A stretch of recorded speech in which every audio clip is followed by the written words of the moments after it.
قوة إلا بالله العلي العظيم. أعوذ بالله من الشيطان الرجيم. بسم الله الرحمن الرحيم. الحمد لله الذي هدانا لهذا وما كنا لنهتدي لولا أن هدانا الله. لقد جاءت رسول ربنا بالحق. الصلاة والسلام وتحية والإكرام على إخبار شجرة الأنبياء والمشكاة الضياء والكتاب الحكيم والمنهاج البارك مولا ومولى الكونين جد الحسن والحسين القاسم محمد وآله الطيبين الطاهرين المعصومين المنتخبين المنتجبين. أما بعد فقد قال الله تبارك وتعالى في محكم كتاب الحكيم وهو أصدق الصادقين وقوله الحق. بسم الله الرحمن الرحيم. أطيعوا الله وأطيعوا الرسول وأولي الأمر منكم. صلوات الله عليه. اللهم صل على محمد قرآن مجید قیامت تک کے لیے معجزہ موجے رسول اکرم صلی اللہ علیہ وآلہ وسلم. مجلس کا عنوان موقع اور محل کے مناسب تو نہیں ہے، مگر چونکہ جس کے اصال ثواب کی مجلس ہے وہ بہت زیادہ چاہنے والی تھی مولا عباس علیہ السلام کی، لہٰذا ہماری مجلس کا عنوان مولا عباس علیہ السلام. صلوات علی محمد والے محمد.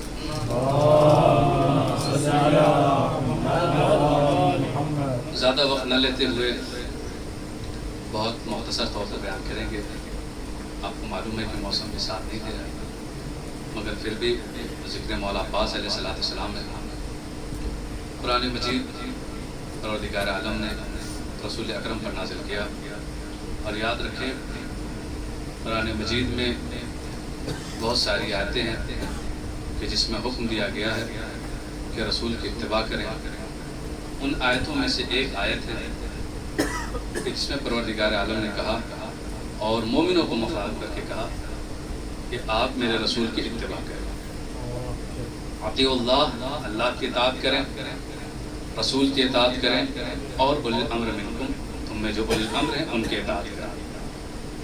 بہت زیادہ وقت نہیں لوں گا عزیزان محترم. یہ قرآن قیامت تک کے لیے معجزہ ہے جسے پروردگار عالم نے اپنے حبیب کے اوپر نازل کیا، اور یہ قرآن ہدایت ہے مومنین کے لیے. یہ قرآن قیامت تک کے لیے مومنین کے لیے ہدایت ہے. اس کی ایک ایک آیت، ایک ایک زبر اور زیر مومنین کے لیے ہدایت ہے. یہ ہدایت ہی ہدایت ہے. مگر جب آپ قرآن مجید کو کھول کر پڑھیں گے تو کہیں ایسی آیتیں ہیں جو سمجھ میں آتی ہیں، کچھ آیتیں ایسی ہیں جس کا ترجمہ بھی سمجھ میں نہیں آتا، جس کا کسی نے ترجمہ بھی نہیں کیا ہے. یا لفظوں کو بدل کر یوں کہہ دوں کہ کہیں آیتیں محکم ہے، کہیں متشابہ ہے. تو پروردگار عالم جی بھی قرآن نازل ہی ہوا تھا ہدایت کے لیے. لوگ اسے سمجھیں، اسے پڑھیں تو جانیں اس کا مقصد کیا ہے، اس سے ہدایت حاصل کریں. تو نے یہ تمام آیتیں ایسی کیوں نازل کر دی کہ جن میں سے کچھ سمجھ میں آتی ہیں، کچھ سمجھ میں نہیں آتی؟ تو شاید اس کی وجہ ایک ہی ہو سکتی ہے کہ جس کے لیے شاعر نے کہا ہے کہ محکم کہیں کہیں متشابہ تیرا کلام، یہ عرب عجیب راز یہ قرآن میں بھر دیا، اور اب بھی مفسروں کا الجھنا دلیل ہے، دنیا کو اہل بیت کا محتاج کر دیا.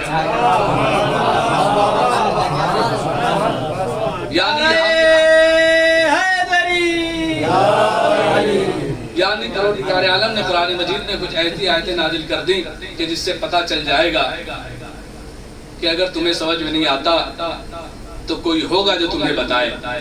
اور عزیزان محترم یہ خطاب مومنوں سے ہے کہ اطاعت کرو اللہ کی اور اس کے رسول کی، اور اگر کوئی نہ مانے تو نہ مانے. میرے حبیب آپ نہ گھبرائیں، آپ پریشان نہ ہو. کوئی نہیں مانتا ہے تو آپ کو پریشان ہونے کی ضرورت نہیں ہے، اس نے اپنی عاقبت خراب کر لی. اگر اس زمانے میں بھی سمجھ میں نہیں آ رہا تو کوئی وسیم رضوی کو دیکھ لے. صلوات پڑھے محمد والے محمد. میرے حبیب نہیں مانتے تو چھوڑ دیجئے. فَلَعَلَّكَ بَاخِعٌ نَفْسَكَ عَلَىٰ آثَارِهِمْ إِن لَّمْ يُؤْمِنُوا بِهَٰذَا الْحَدِيثِ أَسَفًا. میرے حبیب اگر اس قرآن پر یہ ایمان نہیں لاتے تو نہ لائیں، مگر آپ اپنے آپ کو ہلکا نہ کریں، آپ پریشان نہ ہو، اس بات پہ آپ غمزدہ نہ ہو. میرے حبیب نہیں مانتے تو چھوڑ دیں. ہم نے مومنوں سے خطاب کر دیا کہ وہ اللہ کی اطاعت کریں، رسول کی اطاعت کریں، صاحبان امر کی اطاعت کریں. عزیزان محترم دیکھیں کس طریقے سے حکم دیا جا رہا ہے، اور یہ سب کو معلوم ہے کہ اللہ کی اطاعت کے بعد جو رسول کے اطاعت کا حکم دیا گیا ہے اس سے مراد محمد مصطفیٰ صلی اللہ علیہ وسلم کی ذات مقدس ہے، اور اس کے بعد جو حکم دیا گیا ہے کہ اولی الامر کی اطاعت کرو. کوئی توجہ چاہتا ہوں، بس اگر یہ مقدمہ سمجھ میں آ گیا تو میں اپنے مقصد تک پہنچ جاؤں گا. کہا کہ اولی الامر کی اطاعت کرو. ہمیں اس بحث میں جانا ہی نہیں ہے کہ اولی الامر سے مراد کون ہے، بس اتنا مجھے معلوم ہے کہ جو بھی ہے وہ طاہر ہے، وہ پاک ہے، وہ معصوم ہے. کہیں گے وہ کیسے؟ اس لیے کہ اللہ عادل ہے، اور عدل کا تقاضا یہ ہے کہ وہ اتباع کا حکم دے مگر کسی عاطل کی اتباع کا حکم دے، کسی گنہگار کی اتباع کا حکم نہ دے. لہذا پروردگار عالم نے حکم دیا کہ اللہ کی اطاعت کرو، رسول کی اطاعت کرو، صاحبان امر کی اطاعت کرو. یہ لیجئے ہم آ گئے اطاعت کی منزل پر. میرے معبود ہم تیری اطاعت کریں. اچھا سوال یہ ہے کہ پروردگار عالم کسی کی اطاعت نہیں کرتا کیونکہ وہ خود خدا ہے. محمد مصطفیٰ رسول اللہ اللہ کی اطاعت کر کے لوگوں کو بتائیں گے کہ اللہ کی اطاعت ایسے کی جاتی ہے. تو ٹھیک ہے، اللہ کی اطاعت کا طریقہ ہم محمد مصطفیٰ صلی اللہ علیہ وسلم سے سیکھ لیں گے. اب حکم دوسرا ہوا کہ اطیعوا رسول، رسول کی اطاعت کرو. تو رسول کی ہم اطاعت کریں تو میرے معبود اللہ کی اطاعت کا طریقہ رسول نے بتایا. رسول کی اطاعت کا طریقہ کون بتائے گا؟ کوئی توجہ چاہتا ہوں. رسول کے اطاعت کا طریقہ کون سکھائے گا؟ جس کی حیات کی خیرات نے خضر کو عمر جاویدانی دے دی ہو، جس کی عقل کی بھیک نے یوسف کو حکمرانی دے دی ہو، جس کی رحمت کے نزول نے کونین کو سہارا دے دیا ہو، اس کے اطاعت کا حکم کون بیان کرے گا؟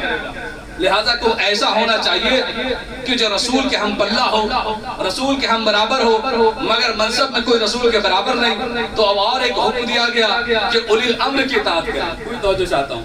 حکم دیا گیا کہ اولی الامر کی اطاعت کریں. تو میرے معبود اللہ کی اطاعت کا طریقہ سکھائیں گے رسول اللہ، رسول اللہ کی اطاعت کا طریقہ سکھائیں گے اولی الامر. اب تیسرا حکم جب اولی الامر کی اطاعت کا آیا تو اولی الامر کی اطاعت کا طریقہ کون سکھائے گا؟ کوئی توجہ چاہتا ہے. اولی الامر کی اطاعت کا طریقہ کون سکھائے گا؟ عزیزان محترم، اب پروردگار عالم کے لیے لازم ہے کہ کچھ ایسی ہستیاں بھیجے جو اولی الامر کی اطاعت کا طریقہ سکھائے. اب ہو سکتا ہے کوئی یہ کہے کہ اولی الامر اگر امام علی علیہ السلام مراد ہیں تو امام علی علیہ السلام کی اطاعت کا طریقہ امام حسن سکھائیں گے. تو میں کہوں گا یہ ہو نہیں سکتا. آپ کہیں گے یوں کیسے؟ کہا اس لیے کہ پروردگار عالم کی اطاعت کا طریقہ رسول نے سکھایا. رسول اللہ کے برابر نہیں. رسول کے اطاعت کا طریقہ امام علی علیہ السلام نے سکھایا جو امر ہیں، وہ ہم اللہ منصب میں نہیں. تو اب کوئی امام علی علیہ السلام کی اطاعت کا طریقہ کوئی ایسا سکھائے جو امام نہیں. کیوں؟ امام علی امام ہے اور امام حسن علیہ السلام بھی امام ہے، امامت کے منصب میں برابر ہیں. اور اگر کوئی برابری میں اطاعت کر کے سکھا دے تو دنیا یہ کہے گی کہ یہ بھی معصوم تھے، یہ بھی معصوم تھے، انہوں نے اطاعت کر کے دکھا دیا. پروردگار اگر ہمیں بھی معصوم خلق کرتا، ایک صلوات پڑھیں محمد و آل محمد پر.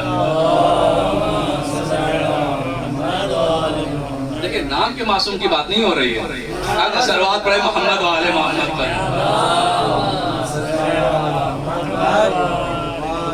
روز محشر ہوگا، پروردگار عالم کے سامنے لوگ بیٹھے رہیں گے. انسانیت کا عالم یہ ہے کہ وہ گناہ کر کے پیش ہوگی پروردگار عالم کی بارگاہ میں. پروردگار عالم کہے گا تم نے یہ گناہ کیوں کیا؟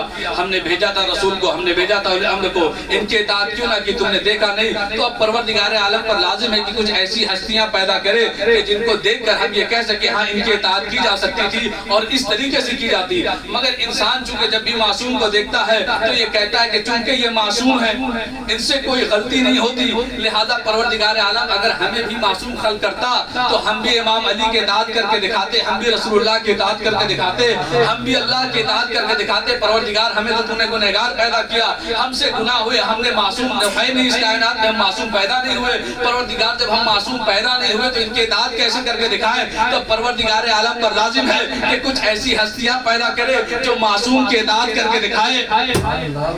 پروردگار عالم پر لازم ہے کہ کچھ ایسی ہستیاں پیدا کرے کہ جو معصوم معصوم کی اطاعت کر کے دکھائے تو کس دہلیز پر جائیں، کس دروازے پر جائیں؟ جو معصوم کی امام کی اطاعت کر کے دکھائے کہ اولی الامر کی اطاعت کیسے کی جاتی ہے، تو اب دنیا سمجھ لے مولا ابو الفضل عباس علیہ السلام صرف کربلا کے میدان میں قربانی دینے والے کا نام نہیں ہے، بلکہ اطاعت امام کا ایک نمونہ ہے۔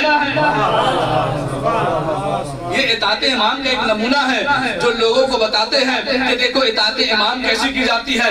چونکہ اطاعت کی توجہ چاہتا ہوں، کیونکہ اطاعت ایک ایسی چیز ہے جو عمل چاہتی ہے اور عمل نمونہ چاہتا ہے، ہمیشہ عمل نمونہ چاہتا ہے۔ ہم اللہ کی اطاعت کیسے کریں، اس کا نمونہ کیا ہے؟ کہا رسول اکرم کی ذات، ان کی سیرت کو دیکھیں، ان کے اقوال کو پڑھیں، بلکہ ان کی سیرت کو دیکھنے کی ضرورت نہیں ہے، قرآن مجید خود سیرت رسول ہے۔ بھائی قرآن میں جو سورہ ہے وہ میرے رسول کی سیرت ہے، جو قرآن میں قال ہے وہ میرے رسول میں حال ہے۔ بھائی جو قرآن نے بیان کیا ہے وہ رسول اللہ کی سیرت ہے، لہٰذا ہم اللہ کی اطاعت کر رہے ہیں، اس کے لیے نمونہ کیا ہے؟ نمونہ رسول اکرم کی ذات ہے۔ رسول اکرم کی ہم اطاعت کریں، کہا اس کے لیے نمونہ کیا؟ کہا اولی الامر منکم ہے، اب وہ بھی معصوم ہے تو ان کی اطاعت کیسے کریں؟ کہا پروردگار عالم نے دو ہستیاں پیدا کی ہیں، مردوں میں غازی عباس علیہ السلام، عورتوں میں بی بی زینب سلام اللہ علیہا، تاکہ دنیا کو پتہ چل جائے اور روز محشر کو یہ نہ کہہ سکے کہ ہمیں نمونہ اطاعت امام نظر نہ آیا۔ لہذا پروردگار عالم نے دو ہستیاں خلق کی ہیں تاکہ ان کے نقش قدم پر چل کے تم اطاعت اولی الامر کر لو۔ کوئی توجہ چاہتا ہوں، اب اگر کوئی یہ سوال کر لے، اور یہ سوال اکثر ہوتا ہے جناب محترم، کہ مولا عباس امام ہے یا نہیں ہے، معصوم ہے یا نہیں ہے، کس منزل پر فائز ہے، یہ الگ سی بات ہے، اس بحث میں نہیں جانا، مگر ایک عصمت کبریٰ ہے اور ایک عصمت صغریٰ ہے۔ ہم شیعوں کا عقیدہ یہ ہے کہ جتنے ہمارے معصوم ہیں، 14 معصوم جو منصوب من اللہ ہیں، اس درجے پر مولا عباس علیہ السلام نہیں ہیں۔ کیوں نہیں؟ شاید اس کی ایک وجہ یہ بھی ہو کہ جب روز محشر پروردگار عالم کے سامنے گنہگار بندے یہ کہیں گے کہ میرے معبود میرے لیے کوئی نمونہ نہیں تھا کہ جو میں اطاعت امام کر کے دکھاتے، تو پروردگار عالم ان دو ہستیوں کو پیش کرے گا کہ دیکھو تمہارے سامنے یہ نمونہ ہے، عورتوں میں بی بی زینب سلام اللہ علیہا، مردوں میں مولا عباس، انہوں نے کس طریقے سے اطاعت امام کیا۔ ان کے کردار کو دیکھو، ان کے دامن پر داغ نہیں ہے، اور کیا وفا کی ہے، حد کر دی وفا کی، پوری توجہ چاہتا ہوں، حد کر دی وفا کی، اطاعت کی حد کر دی، اور اس منزل پر آ گئے، عصمت کے اتنے قریب ہو گئے کہ آخر میں کسی کو کہنا پڑا کہ ختم دنیا نے کر دی ہے۔ عزیزان محترم، آخر میں کسی نے یہ کہا اور بڑی اچھی بات کہی ہے کہ آپ دیکھیں کہ دنیا کی آخری انتہا اگر کوئی ہے تو حضرت عباس علیہ السلام ہے وہ قوم کے درمیان۔ آپ اس سے اندازہ لگائیں کہ مولا عباس علیہ السلام کی عظمت کیا ہے۔ مولا عباس علیہ السلام نمونہ عمل ہیں اطاعت امام کے لیے۔ اور عزیزان محترم، معصوم کے الفاظ کیا خوب اطاعت کی ہے، خود صادق آل محمد فرماتے ہیں فَنِعْمَ الْأَخُ الْمَوَاسِي، بھائی کا ہمدرد، بھائی کا مونس و مددگار، کیا کہنے۔ صادق آل محمد نے فرمایا، ہم اس بحث میں جانا ہی نہیں چاہتے کہ بھائی کیسے کیسے گزرے ہیں، عام انسانوں کی تو بات ہی نہیں ہے، نبیوں کے گھر میں دیکھیں کہ بھائی کیسے کیسے گزرے ہیں۔ اب اگر یہ بیان کرنے لگے تو ایک فہرست بن جائے، آدم کے 2 بیٹے ہیں، ان کا عالم کیا ہے وہ دیکھ لیں، جناب یوسف کے بھائی ہیں، ان کا عالم کیا ہے وہ دیکھ لیں۔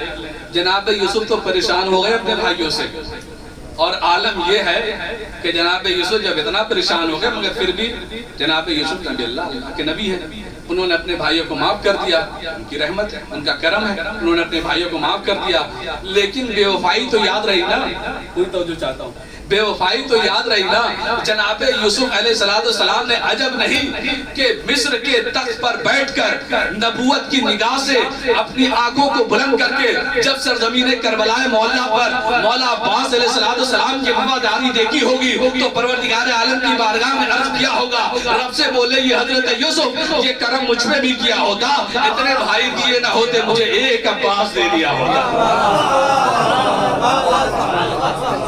حیدری حیدری آواز سے بلند صلوات ذرا آپ اندازہ لگائیں کہ مولا عباس علیہ السلام کا کیا تھا. بہت سارے القاب ہیں، ان القاب پہ نہیں جانا چاہتا. ان القاب میں سے ایک لقب ہے جو بہت کم سننے کو ملتا ہے، ابو قربہ، مشکیزے والا. آپ ذرا اندازہ لگائیں کہ مولا عباس علیہ السلام کے القاب میں سے یہ لقب سب سے الگ ہے. اور یہ صرف لقب مولا عباس علیہ السلام کا نہیں ہے، یہ لقب مولا علی علیہ السلام کا دیار امام علی علیہ السلام میں ہے. یہ لقب اصل میں مولا کائنات امام المومنین علیہ السلام کا. اور یہ واقعہ بہت مشہور ہے، بڑی معتبر کتاب جو تمام مومنین کے گھر میں ہوتی ہے، مفاتیح الجنان، اس میں یہ واقعہ درج ہے. اور جو حضرات اعمال کرتے ہیں رمضان میں وہ جانتے ہیں کہ ابو قربہ وہ لقب ہے جو مولا کائنات کو ملا تھا شب بدر میں، کہ بدر صبح ہونے والی ہے. رسول اکرم اپنے صحابی کے ساتھ بیٹھے ہوئے ہیں. عالم کیا ہے؟ سخت سردی ہے، گرمی نہیں، سخت سردی ہے. عالم یہ ہے کہ بالکل اندھیرا ہے، کچھ دکھائی نہیں دے رہا. رسول بیٹھے ہوئے ہیں. اس عالم میں رسول کو پیاس لگی، اس عالم میں رسول کو پیاس لگی. آپ ذرا اندازہ لگائیں کہ رسول اکرم کو سردی کے موسم میں رات میں اپنے اصحاب کے ساتھ بیٹھے ہوئے ہیں، جنگ بدر والی رات میں، صبح جنگ ہونی ہے، لہذا رسول اکرم صحابیوں کے ساتھ بیٹھے ہیں. رسول اکرم کو پیاس لگی. رسول نے کہا کوئی ہے جو مجھے پانی پلائے. عزیزان محترم، پانی پلانے کے اتنا زیادہ ثواب ہے کہ معصوم فرماتے ہیں ان کثرت ذنوب فسق الماء علی الماء. اگر تمہارے گناہ سب سے زیادہ ہو گئے تو پانی پہ پانی پلانے. رسول اکرم نے کہا کہ کوئی ہے جو مجھے پانی پلائے. تو کون پانی پلائے؟ تمام صحابہ بیٹھے ہوئے ہیں. اس اندھیرے میں کسی کے جانے کی ہمت نہیں ہے اور سخت سردی ہے. رسول نے صحابہ کو دیکھا، کوئی نہیں تھا جو رسول اللہ کو پانی پلاتا. تو وہی اٹھا جو ہمیشہ اٹھتا ہے. مولا کائنات کھڑے ہوئے، کہا یا رسول اللہ پانی میں پلاؤں گا. اب جو رسول اٹھے تو رسول اللہ سے اجازت لے کر مولا کائنات اٹھے تو مولا کائنات نے ایک چھوٹا سا مشکیزہ اٹھایا. اس مشکیزے کو قربہ کہتے ہیں. اس مشکیزے کو لے کر امیر المومنین علیہ السلام چلے ایک کنویں کے قریب. اب نہ وہاں ڈول ہے، نہ کوئی ایسا سامان ہے جس سے پانی نکالا جا سکے. تاریخ بتاتی ہے کہ مولا کائنات اس مشکیزے کو لے کر اس کنویں میں اترے. اندھیرے کا عالم یہ کہ کچھ نظر نہیں آ رہا، سردی ایسی سخت ہے، مگر اس کے باوجود تاریخ بتاتی ہے کہ مولا کائنات رسول اکرم کو گئے پانی پلانے کے لیے. کوئی اور صحابی نہیں گیا تو کوئی یہ نہ کہے کہ رسول کے صحابی ستاروں کے مانند ہیں. اس اندھیرے میں تو کوئی روشنی بھی نہیں پیدا کر رہا تھا. مجھے یہ کہنا چاہیے کہ رسول اللہ کو جب پیاس لگی تو چونکہ رسول اللہ شمس ہیں لہذا قمر نے بڑھ کر سہارا دیا. ایک صلوات پڑھے محمد و آل محمد پر.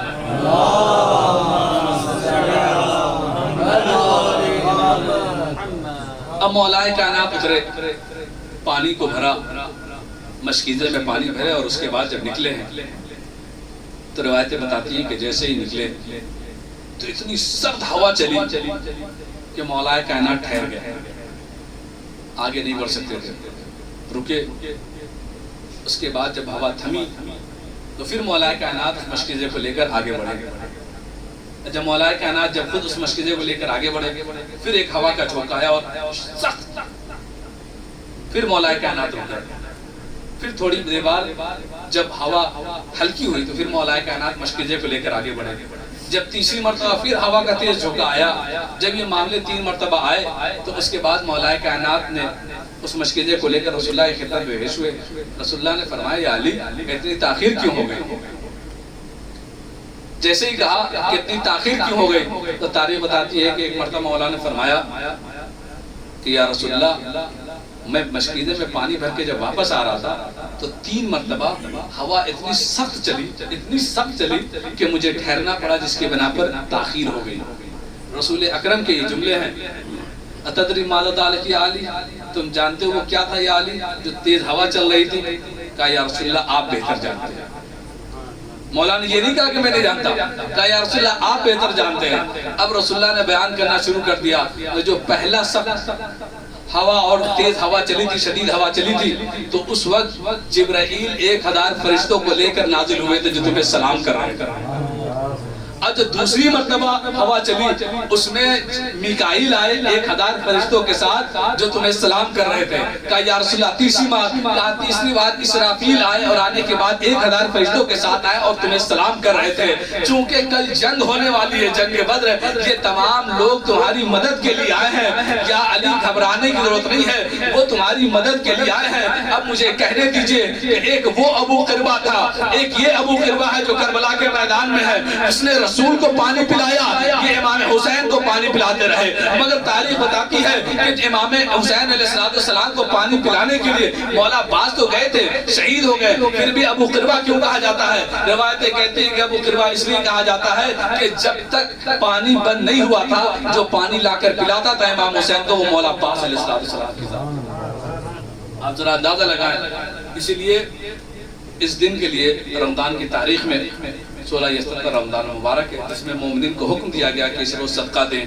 غسل کریں، نمازیں پڑھیں، ایک دوسرے کو مبارکباد دیں۔ یہ ابو قربہ خود مولا کائنات کا لقب ہے، مگر یہ جو منتقل ہوا ہے کربلا کے میدان کے بعد، یہ مولا عباس علیہ السلام کی ذات سے مخصوص ہو گیا۔ اور کم سے کم مولا عباس علیہ السلام کا حق یہ ہے، شیخ الطائفہ محمد طہا فرماتے ہیں کہ ذکر مولا عباس علیہ السلام کا کم سے کم حق یہ ہے کہ معصوم کے ذکر کے ساتھ کیا جائے۔ مولا عباس علیہ السلام کی عظمت اس سے بھی آپ اندازہ لگائیں۔ عزار محترم دیار امیر المومنین علیہ السلام میں بیٹھے ہیں، ایک جملہ کہوں گا، مولا مشکیزہ آپ نے بھی اٹھایا، مشکیزہ کربلا میں بھی اٹھا، مولا آپ پانی لے کر پہنچ گئے تھے، مگر کربلا کے میدان میں اللہ اکبر، جو آپ کا بیٹا گیا وہ پانی لے کر امام حسین علیہ السلام کے خیمے تک پہنچ نہ پایا۔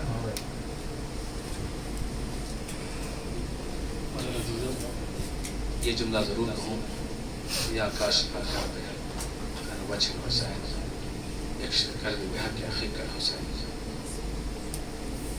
ایک شاعر ہے کہ جس نے ایک شعر کہا،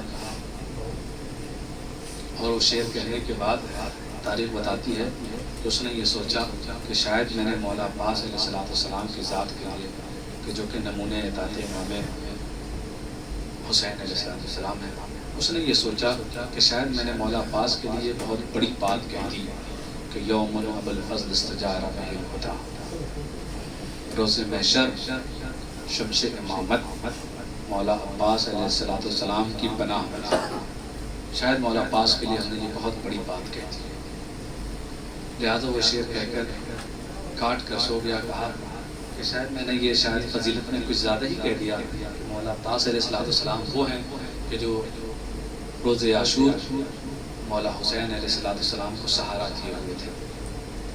وہ یہ سوچ رہا تھا کہ امام تو وہ ہوتا ہے کہ جو خود دنیا کے لیے سہارا بنا ہو، میں نے شاید مولا عباس کی شان میں یہ کچھ زیادہ کہہ دیا، لہذا تاریخ بتاتی ہے کہ جیسے ہی وہ سویا، امام حسین علیہ السلام خواب میں تشریف لائے، اللہ اکبر، آنے کے بعد کہا اے شاعر، تو نے جو شعر کہا ہے کوئی غلط میں کہا؟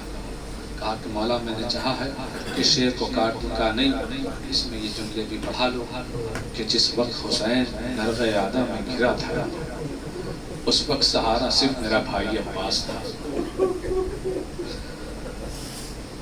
آج مومنین عمل کرتے ہیں اس کا۔ دیکھیں مولا عباس علیہ السلام باب الحوائج ہے، کون غازی کہ جس کی کوئی تمنا نہ تھی، بس ہر وقت خدمت امام میں اٹھتے بیٹھتے سوتے جاگتے حسین حسین۔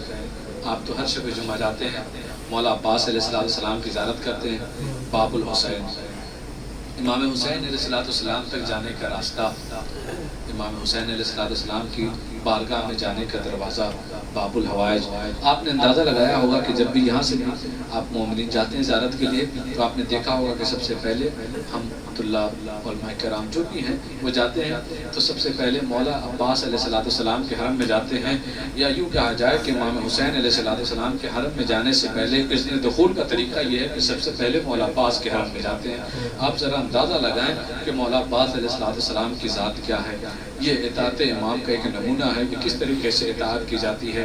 کربلا کے میدان میں یا یوں کہا جائے کہ جب سے مولا عباس اس دنیا میں آئے ہیں تب سے کچھ نہیں کہا سوائے حسین حسین کے۔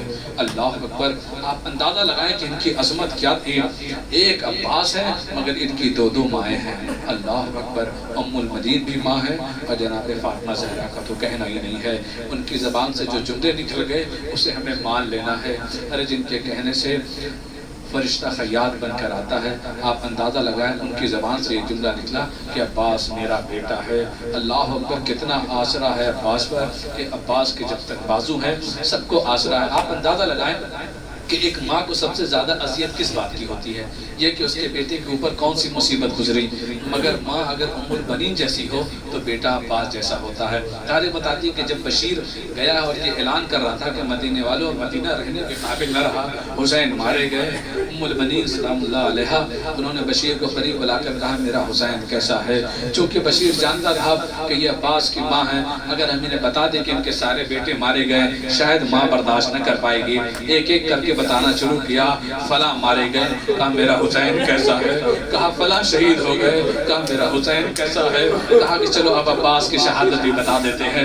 انہوں نے کہا کہ عباس مارے گئے، جیسے یہ جملہ کہا ام البنین کہتی بشیر میں پوچھتی ہوں کہ میرا حسین کیسا ہے، اس نے جیسے یہ جملہ کہا ایک مرتبہ بشیر کہتا ہے کہ زینب کے بازوؤں میں رسن باندھی گئی، جیسے یہ جملہ کہنا تھا ایک مرتبہ ام البنین نے کہا اب مجھے یقین ہو گیا میرا عباس مارا گیا، جب تک میرے عباس کے بازو سلامت ہے کہ حسین پر کوئی آج نہیں آتی، اگر میرے عباس کے بازو سلامت ہیں مجھے یقین ہے کہ زینب کے سر پر رضا رہے گی۔ اللہ اکبر، کربلا کے میدان کی ایک واحد شہید ہے مولا عباس علیہ السلام، بار بار مولا کی بارگاہ میں جا رہے آقا مجھے مرنے کی اجازت دیجئے، آقا مجھے مرنے کی اجازت دیجئے۔ حسین جانتے ہیں کہ عباس کی عظمت کیا ہے، بار بار یہ جملہ کہہ کر واپس کر دیتے عباس تم میرے لشکر کے علمدار ہو، مگر جب لشکر نہ رہا وَنَظَرَ يَمِينًا وَشِمَالًا، عباس نے دائیں دیکھا بائیں دیکھا، جب کوئی نظر نہ آیا امام حسین سے رو کر کہتے آقا وہ لشکر کہاں رہا جس کی عباس علمداری کرے، مگر حسین جانتے ہیں کہ عباس جب تک سلامت ہے بیویوں کی چادر سلامت ہے۔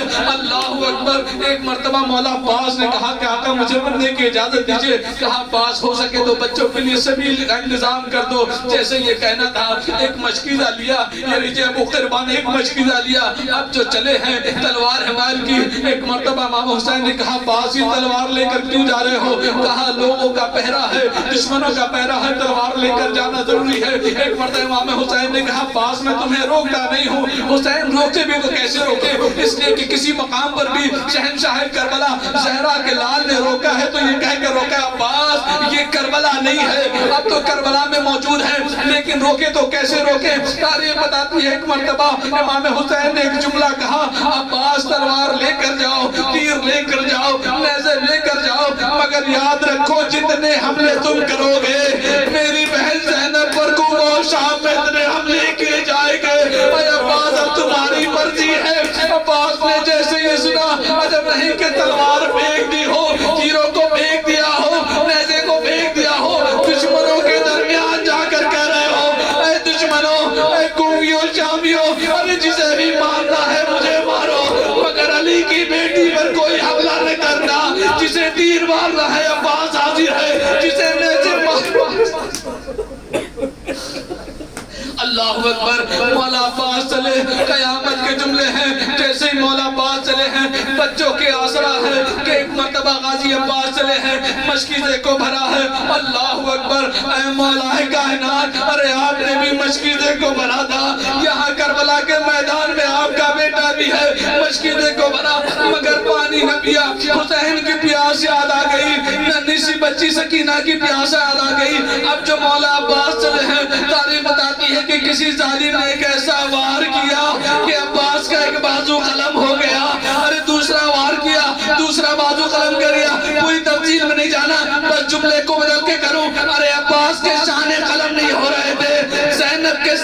صدائیں چھن رہی تھی. عزیزو اب حسین نے ایک جملہ کہا جیسے ہی کسی ظالم نے ایک تیر مارا عباس کے ہاتھ میں وہ تیر بے وقت ہو گئے. عباس نے چاہا کہ ہاتھوں سے نکالے مگر ہاتھ ہوتے تو غازی تیر کو نکالتے. وہ ایسے جھکے جیسے انسان رکوع کے عالم میں جھکتا ہے. دونوں پیروں سے آنکھ کے تیر کو نکالا. جیسے ہی جھکے تھے کسی ظالم نے ایک ایسی گرز ماری عباس کے سر پر کہ عباس گھوڑے پر سنبھل نہ سکے. یہ مولا عباس کی عجیب عذاب ہے. تمام 14 میں ارے جو بھی گھوڑے سے گرا ہے وہ ہاتھوں کا سہارا لیا مگر غازی عباس ارے جس کے ہاتھ سلامت نہ تھے منہ کے بل زمین پر آئے. حاضر تو مولا تمہیں کوئی غم نہ دے سوائے جب حسین کے. جزاکم اللہ خیر. جدا تاریخ بتاتی ہے مولا عباس منہ کے بل زمین پر آئے لیکن غازی عباس سے ایک جملہ کہوں گا اے مولا ارے آپ کے ہاتھ سلامت نہ تھے اس لیے آپ منہ کے بل پر زمین پر گرے مگر بعد شہادت امام حسین ارے جب بھی زینب گھوڑے سے گری تو ایسے گری جیسے عباس کربلا کے.